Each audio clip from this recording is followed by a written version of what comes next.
हमने कुछ लोगों से पूछा कि एक पेड़ के नीचे कितने लोग खड़े हो सकते हैं। मेरे हिसाब से एक पेड़ के नीचे एक लोग खड़े हो सकते हैं। नहीं, 2 खड़े हो सकते हैं। बहुत सारे लोग खड़े हो सकते हैं। I think 5।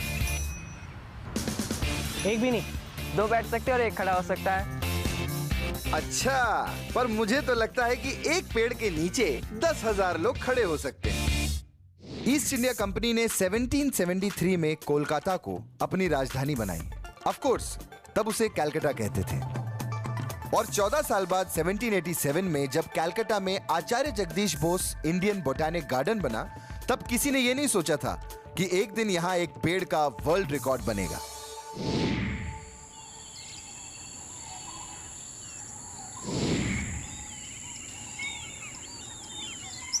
The great banyan Indian botanic garden के इस विशाल बैनियन ट्री का कैनोपी एरिया है 14,500 स्क्वायर मीटर्स, यानी अप्रॉक्सीमेटली 4.67 एकर्स। एरिया के हिसाब से यह दुनिया का वाइडेस्ट ट्री है, जो किसी भी बड़े क्रिकेट फील्ड जितना बड़ा है। और इसी वजह से इसका नाम Guinness book of world record में भी है। इस कुदरत के करिश्मे की जिम्मेदारी 1993 से संभाल रहे हैं मिस्टर गौतम, जिनके साथ उनकी 7-8 लोगों की टेक्निकल टीम है जो इस काम को बखूबी अंजाम दे रही है। 1787 में जब बोटैनिक गार्डन एस्टैब्लिश हुआ, तब इस बैनियन ट्री की उम्र रही होगी कोई 15 से 20 साल।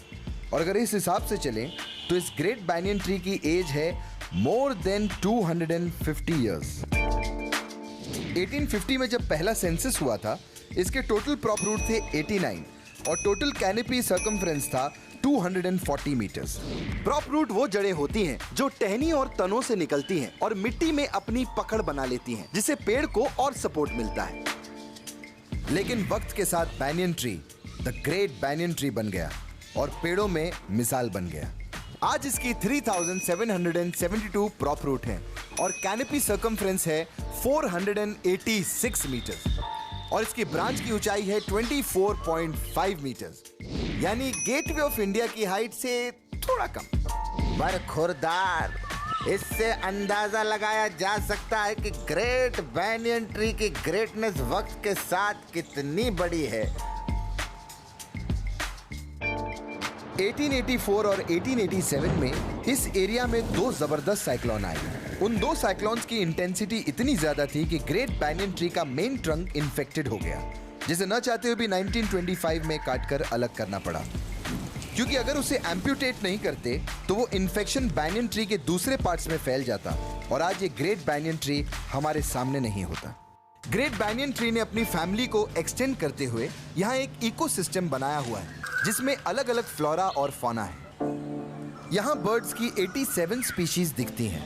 गिलहरियां भी आसपास ठुमकती रहती हैं और मंकीज तो झुंड में आते हैं, जो केयर टेकर्स की नाक में दम कर देते हैं। और मैं आपको ये भी बता दूं कि गवर्नमेंट ऑफ इंडिया ने द ग्रेट बैनियन ट्री पर एक पोस्टेज स्टैम्प भी रिलीज किया है और ये बोटैनिकल सर्वे ऑफ इंडिया का एम्बलम भी है। 3,772 प्रॉप रूट्स और 4.67 एकड़ कैनोपी एरिया वाले इंडिया के इस ग्रेट बैनियन की ग्रेटनेस ऐसे ही सालों तक ग्रेट बनी रहेगी। तभी तो मेरे दिल से हमेशा सिर्फ एक ही चीज निकलती है और वो है OMG, ये मेरा इंडिया।